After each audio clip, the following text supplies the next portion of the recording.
पहला प्रश्न है कि जनगणना 2011 के अनुसार उत्तर प्रदेश में महिला व पुरुष साक्षरता के बीच सबसे कम अंतर किस जिले में है।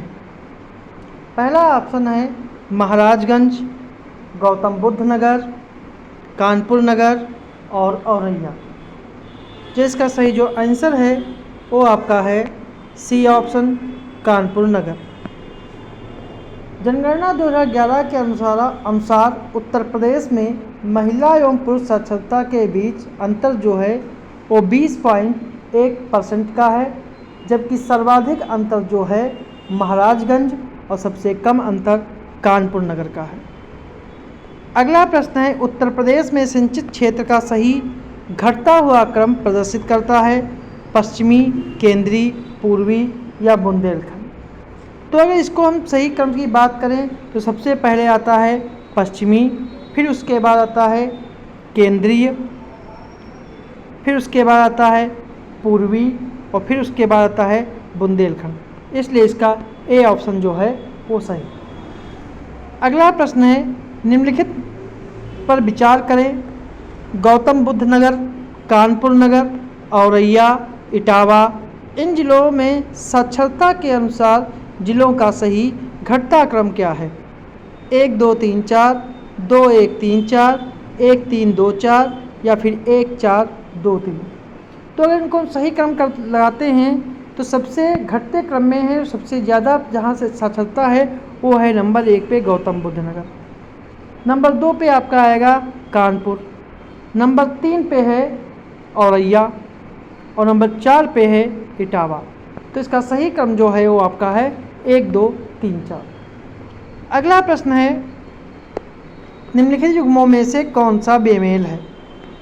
नहर और उनका उद्गम स्थल, पूर्वी यमुना सहारनपुर, आगरा नहर ओखला, ऊपरी गंगा नहर हरिद्वार, निचली गंगा नहर अलीगढ़। तो कौन सा जो है वो एक बेमेल है। तो इसका सही जो आंसर है वो आपका है डी ऑप्शन, निचली गंगा नहर। निचली गंगा जो नहर है ये अलीगढ़ में ना होकर ये नरौरा में है। नरौरा जो है वो बुलंदशहर में स्थित है। अगला प्रश्न है उत्तर प्रदेश की निम्नलिखित में से किस योजना का संबंध बाल श्रम उन्मूलन से है। विश्वकर्मा श्रम सम्मान योजना, मुखबिर योजना, नया सवेरा योजना या फिर इनमें से कोई नहीं। जिसका सही जो आंसर है वो आपका है सी ऑप्शन, क्योंकि उत्तर प्रदेश के श्रम विभाग द्वारा सभी बच्चों को बाल श्रम से मुक्ति दिलाने और इनका सामाजिक, शैक्षणिक और नैतिक विकास करने के उद्देश्य से 16 जून 2017 को एक नया सवेरा योजना प्रारंभ की गई थी। अगला प्रश्न है निम्नलिखित में से किस स्थान को सितार और सुरबहार संगीत के लिए इमदाद खानी घराना के लिए जाना जाता है। ऑप्शन है आगरा, लखनऊ, इटावा या फिर Varanasi.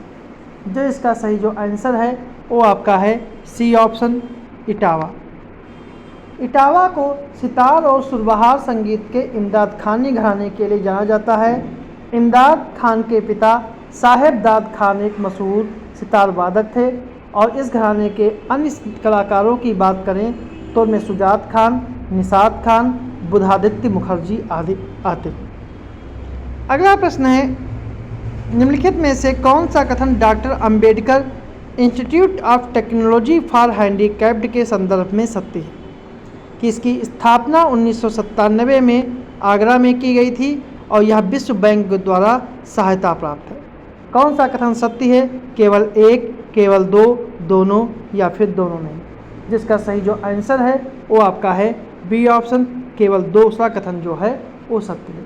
Doctor Bhimrao Ambedkar institute for technology for handicapped की स्थापना जो है 1997 में आगरा में की गई थी। सॉरी, आगरा में नहीं, इसकी स्थापना जो है वो कानपुर में की गई थी।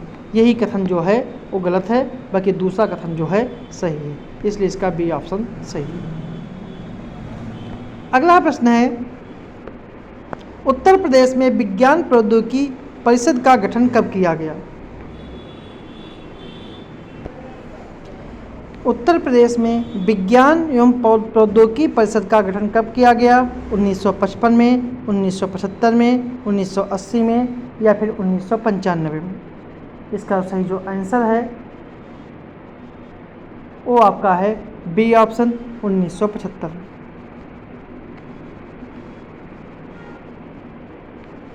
अगला प्रश्न है, सूची 1 और सूची 2 को सुमेलित करें और नीचे दिए गए कूट की सहायता से सही उत्तर चुनें। खनिज हैं सैंडस्टोन, रॉक फॉस्फेट, सेल खड़ी और कोयला। तो अगर इनको सही सुमेलित करते हैं तो सैंडस्टोन जो है वो इस मिर्ज़ापुर के लिए प्रसिद्ध है, रॉक फॉस्फेट जो है वो ललितपुर के लिए है, सेल खड़ी जो है वो हमीरपुर के लिए है और कोयला जो है वो सिंगरौली के लिए है। तो इसका सही जो आंसर है वो आपका है डी ऑप्शन। डी ऑप्शन जो है वो सही है। अगला प्रश्न है, नीचे दिए गए कथन सूची 1 सूची 2 को सम्मिलित करना है कि मौर्य युगीन प्रांत और उनकी राजधानी अवंती राष्ट्र, प्राची, दक्षिणापथ और कलिंग प्रांत, इनकी राजधानी क्या रही है? तो इसको सम्मिलित करते हैं तो अवंती राष्ट्र की राजधानी जो है वो उज्जैनी रही है। प्राची की राजधानी जो है वो पाटलिपुत्र रही है।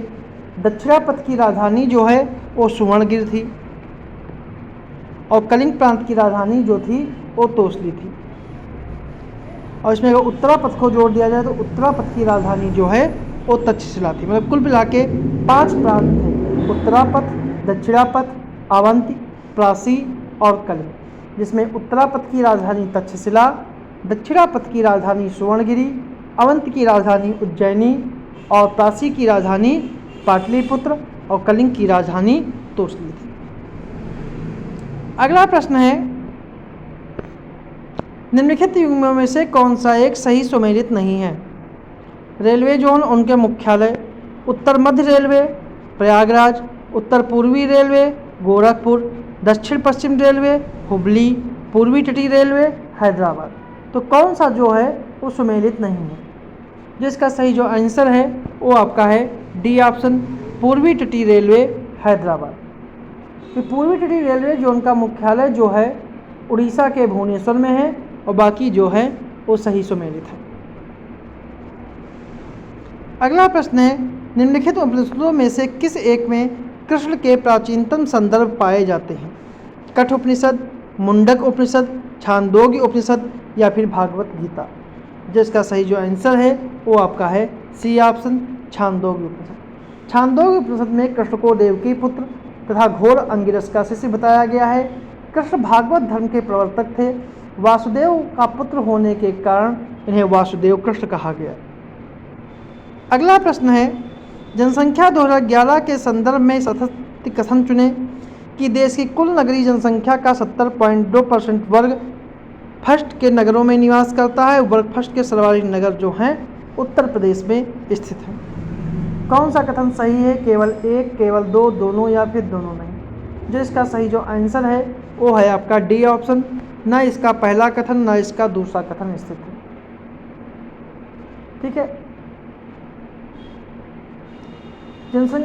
जनसंख्या जो संकुल नगर हैं जिनकी जनसंख्या 1 लाख या इससे अधिक होती है उन्हें वर्ग 1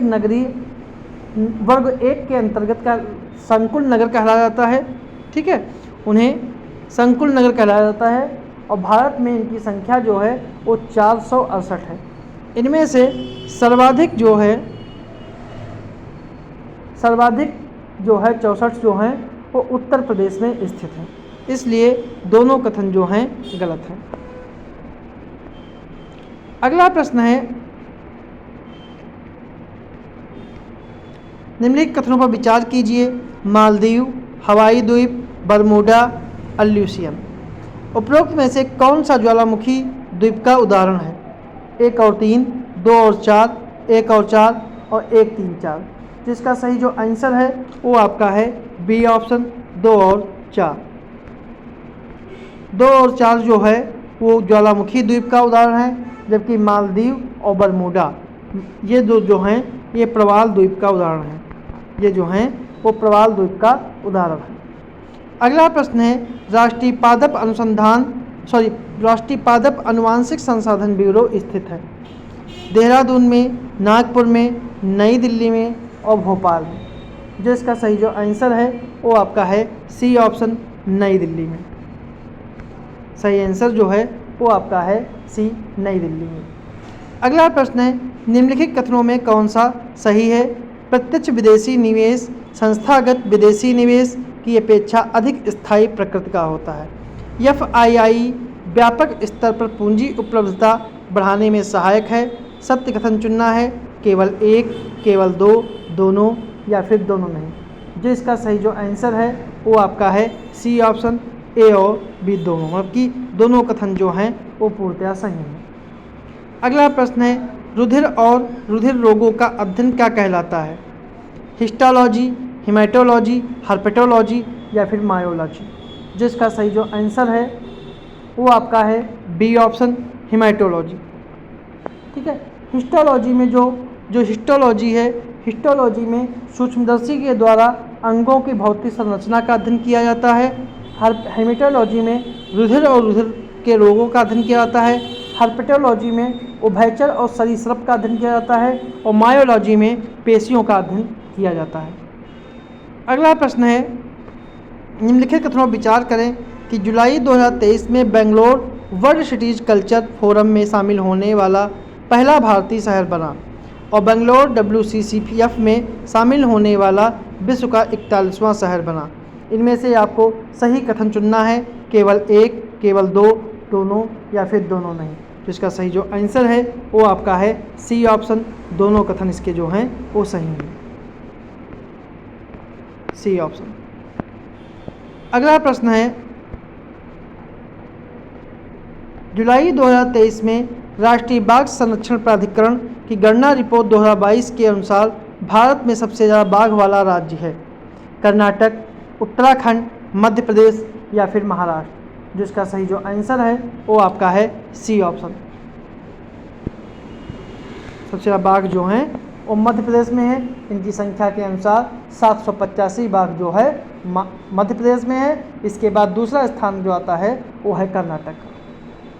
अगला प्रश्न है जुलाई 2023 में शंघाई सहयोग संगठन का 26वां शिखर सम्मेलन भारत की मेजबानी में वर्चुअल माध्यम में आयोजित किया गया और संघ के सदस्य देशों द्वारा निम्नलिखित में से किस वर्ष को SCO पर्यावरण वर्ष घोषित किया गया? 2023, 2024, 2025 या फिर 2026। जिसका सही जो आंसर है वो आपका है बी ऑप्शन, 2024 को। बी ऑप्शन इसका जो है वो सही है। अगला प्रश्न है नाटो सम्मेलन 2023 के संबंध में विचार करें कि जुलाई 2023 में शिखर सम्मेलन का आयोजन जो है विल्नियस यानी लिथुआनिया की राजधानी में किया गया। नाटो के वर्तमान महासचिव जेंस स्टोल्टेनबर्ग हैं।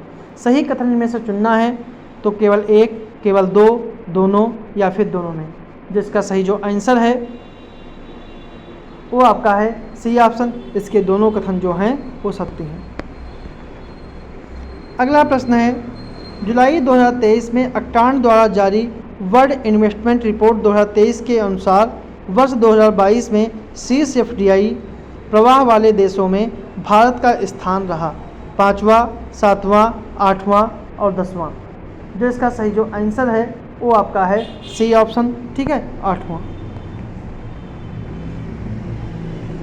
और भारत का स्थान इसमें 8वां रहा है, जबकि शीर्ष स्थान पे जो है वो अमेरिका रहा है।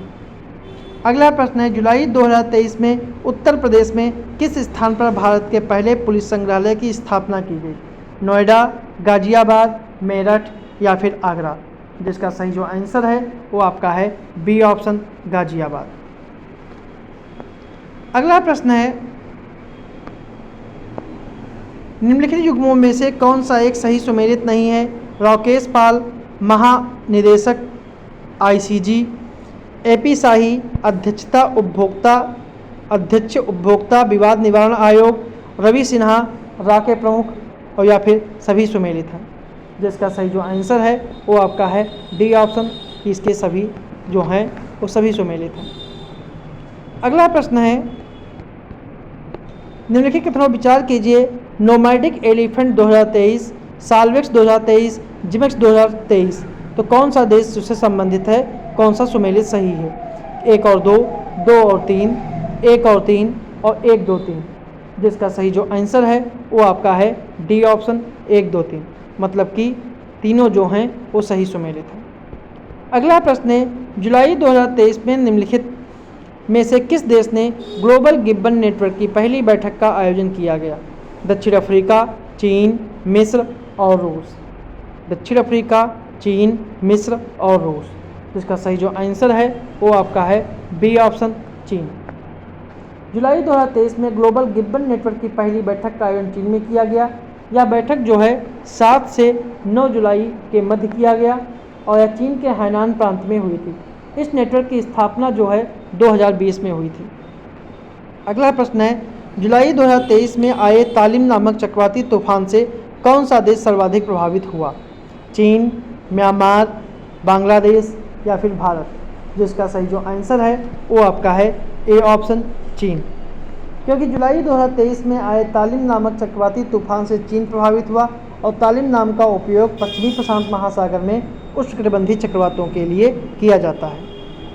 अगला प्रश्न है, जुलाई 2023 में निम्नलिखित में से कौन सा भारतीय नॉर्थ चैनल को पार करने वाला सबसे कम उम्र के व्यक्ति बने? अनाहत सिंह, अंशुमन झिगरन, द्युति चंद या फिर अर्णव प्रणय। जिसका सही जो आंसर है वो आपका है अंशुमन झिगरन। मतलब बी ऑप्शन जो है वो इसका सही आंसर है। अगला प्रश्न है, जुलाई 2023 में भारत सरकार द्वारा आधिकारिक डेटा की समीक्षा के लिए एक नया पैनल गठित किया गया है, जिसके अध्यक्ष कौन है? प्रणव सेन, अशोक चंद्र, महेश चंद्र या फिर संजय कोठारी। जिसका सही जो आंसर है वो आपका है ए ऑप्शन प्रणव सेन। मतलब ए ऑप्शन इसका जो है वो सही है। अगला प्रश्न है, जुलाई 2023 में भारत के सेमीकंडक्टर इकोसिस्टम को उत्प्रेरित करने के उद्देश्य के साथ सेमीकॉन इंडिया 2023 के सम्मेलन के दूसरे संस्करण का आयोजन कहाँ पर किया गया? ऑप्शन है बंगलौर, हैदराबाद, पुणे, गांधीनगर। तो इसका जो सही आंसर है वो आपका है डी ऑप्शन गांधीनगर। अगला प्रश्न है, जुलाई 2023 में किस देश ने भारतीय प्रधानमंत्री नरेंद्र मोदी की आधिकारिक यात्रा के दौरान अपने सर्वोच्च नागरिक एवं सैन्य सम्मान Grand Cross of the Legion of Honour से सम्मानित किया? ऑप्शन है मिस्र, फ्रांस, फिजी और क्यूबा। जिसका सही जो आंसर है वो आपका है बी ऑप्शन फ्रांस। और वह इस सम्मान से सम्मानित होने वाले पहले भारतीय प्रधानमंत्री। अगला प्रश्न है, जुलाई 2023 में पशुपालन एवं डेयरी विभाग भारत सरकार द्वारा 750 करोड़ रुपए के एक क्रेडिट गारंटी फंड की स्थापना की गई। इस निधि का प्रबंधन किया जाएगा नाबार्ड के द्वारा, भारतीय स्टेट बैंक के द्वारा, जिला सहकारी बैंक के द्वारा या फिर वित्त मंत्रालय के द्वारा। जो इसका सही जो आंसर है वो आपका है ए ऑप्शन नाबार्ड के द्वारा। ए ऑप्शन इसका जो है वो पूर्णतया सही है। अगला प्रश्न है, चंद्रयान 3 के प्रक्षेपण जुलाई 2023 में सफलतापूर्वक संपन्न हुआ। इससे संबंधित निम्नलिखित युग्मों में से कौन सा सही सुमेलित है? विक्रम लैंडर उतरने का स्थान शिवशक्ति, प्रज्ञान, रोवर, 23 अगस्त राष्ट्रीय अंतरिक्ष दिवस या फिर उपरोक्त सभी। जिसका सही जो आंसर है वो आपका है डी ऑप्शन उपरोक्त सभी। अगला प्रश्न है, निम्नलिखित में से किस केंद्रीय बजट को पहली बार राष्ट्रीय सिकल एनीमिया उन्मूलन मिशन की घोषणा की गई? 21-22, 22-23, 23-24 या 24-25। जिसका सही जो आंसर है वो आपका है 23-24 और सी ऑप्शन का जो है वो सही है। अगला प्रश्न है, जुलाई 2023 में निम्नलिखित राज्यों में से कौन सा एक न्यूनतम आय गारंटी विधेयक पेश करने वाला देश का पहला राज्य बना? पश्चिम बंगाल, उड़ीसा, राजस्थान, मध्य प्रदेश। जिसका सही जो आंसर है वो आपका है सी ऑप्शन राजस्थान। अगला प्रश्न है, जुलाई 2023 में निम्नलिखित में से किन दो देशों में सबसे बड़ा द्विपक्षीय सैन्य अभ्यास टेलिसमैन सेवर आयोजित किया गया? फ्रांस और जर्मनी के बीच, अमेरिका और ब्रिटेन के बीच, अमेरिका और ऑस्ट्रेलिया के बीच, यूके एवं मिस्र के बीच। जो इसका सही जो आंसर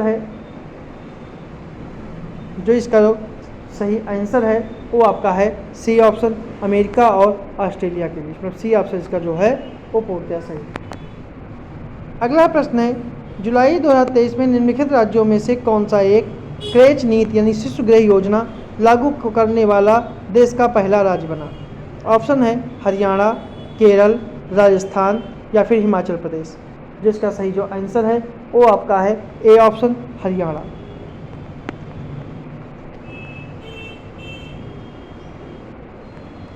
अगला प्रश्न है, जुलाई 2023 में अंतर्राष्ट्रीय मंदिर कन्वेंशन एवं एक्सपो 2023 का आयोजन कहाँ पर किया गया?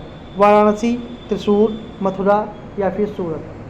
जिसका सही जो आंसर है वो आपका है ए ऑप्शन, वाराणसी। अगला प्रश्न है, जुलाई 2023 में उत्तर प्रदेश के मुख्यमंत्री योगी आदित्यनाथ जी के द्वारा भारत के पहले वैदिक थीम वाले पार्क वेद वन पार्क का उद्घाटन किस शहर में किया गया? गौतम बुद्ध नगर, गाजियाबाद, लखनऊ या फिर मेरठ। इसका सही जो आंसर है वो आपका है ए ऑप्शन, गौतम बुद्ध नगर, नोएडा। अगला प्रश्न है, जुलाई 2023 में एडगस रिंकेविक्स यूरोपीय संघ के देश में खुले तौर पर पहले समलैंगिक राष्ट्रपति बने। वह किस देश के राष्ट्रपति हैं? लाटविया, बेल्जियम, स्पेन या पोलैंड। जिसका सही जो आंसर है वो आपका है ए ऑप्शन, लाटविया। आज का आखिरी प्रश्न है, जुलाई 2023 में केंद्रीय गृह मंत्री अमित शाह के द्वारा गुजरात के किस नगर में सहकारिता से संचालित देश के पहले स्कूल का वीडियो कॉन्फ्रेंसिंग के माध्यम से शिलान्यास किया गया? सूरत, अहमदाबाद, मेहसाणा या फिर द्वारका। जिसका सही जो आंसर है वो आपका है मेहसाणा। मेहसाणा जो है वो गुजरात का एक ज़िला है। तो ये थे हमारे आज के कुछ प्रश्न।